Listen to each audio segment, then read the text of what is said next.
I knew something was wrong the moment her suitcase clicked shut at 4 a.m., as if guilt had its own sound. It wasn't the hour, or the rushed packing, or even the way she avoided eye contact. It was the word work.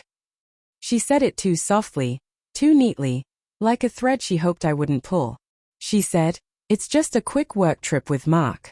Meetings, presentations, late nights. You know how it is." But I didn't know. And something inside me whispered that she didn't want me to. She kissed my cheek like she was apologizing for a crime she hadn't been caught committing yet, then rolled her suitcase out the door and disappeared into the dark morning. For the next hour I sat on the edge of our bed, staring at the hollow space she left behind. Her pillow still smelled like her shampoo. My hands were shaking, and I didn't know why. Or maybe I did. Maybe I just didn't want to name it. I didn't get the truth until a notification lit up my phone. A bank alert. Miami Ocean View Resort, $482.17. My stomach dropped so hard I felt it in my spine. I opened the details. There it was again. Miami. Resort. Not a conference center. Not a hotel near an office. A beachfront resort famous for couples' weekends and honeymoon packages. I refreshed the page twice, hoping it would vanish like a glitch. It didn't. She wasn't even in a different city for work. She was in Miami. With her boss. I wanted to cry. Instead, I laughed, the kind of laugh that scares you because it sounds like someone else's voice. I sat on the floor of our bedroom, the carpet scratching my palms, and I realized the truth had been stalking me for months. The late-night texts. Those urgent meetings. The way she hid her phone like it was a wound. I wasn't stupid. I was just in love. And love can make you overlook the sharpest lies. I didn't message her that day. Or the next.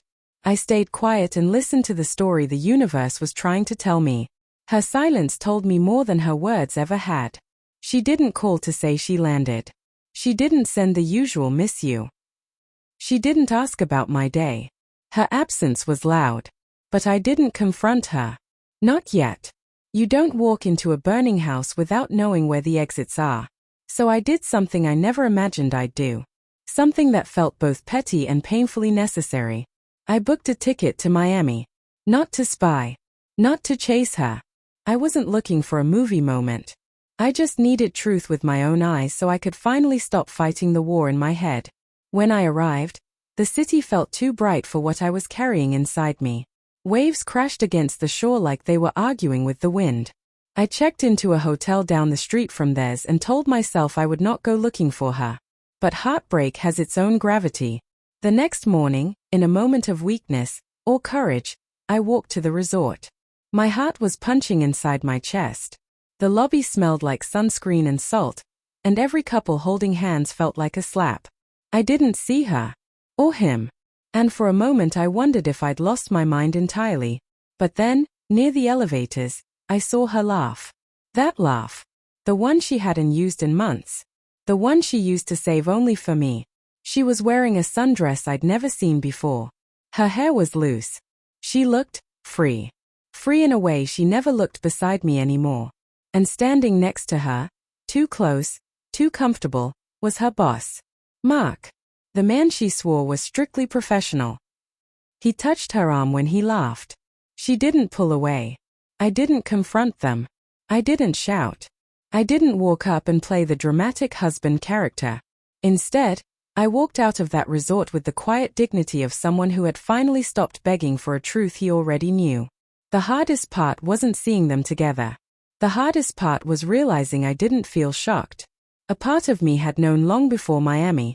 I waited 2 days before she came home. She walked into our house glowing from the sun, smelling like vacation, not work. She said, it was exhausting.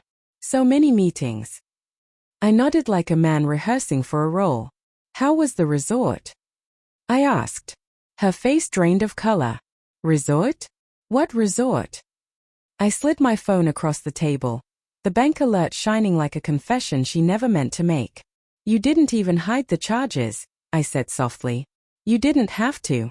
I think you stopped caring whether I knew or not. She opened her mouth but no sound came out. Her eyes filled with panic, guilt, something else I couldn't name. Maybe shame. Maybe regret. Maybe just the fear of being caught. I can explain, she whispered. But she didn't. Because there was nothing left to explain. I wasn't angry anymore. I was tired. Tired in a way that made my bones feel older. I saw you, I said. In Miami. With him. Her sob hit the room like a dropped glass. She reached for my hand, but I pulled mine back.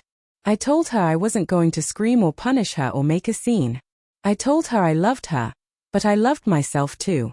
And for once, that had to matter more than holding together a marriage she had already walked out of. The divorce papers were signed quietly. No fireworks. No grand revenge. My revenge was leaving with my self-respect intact. It's strange how silence can feel like closure. She moved in with her sister. I stayed in the house for a while, letting the walls breathe without her lies inside them. Sometimes I wonder if things could have been saved. If I should have fought harder. If I missed signs too early to fix anything. But every time that thought creeps in, I remember her laugh in Miami. The one she never used with me anymore. And I know the truth. She didn't lose me. She let me go long before I walked away. I just finally learned how to follow.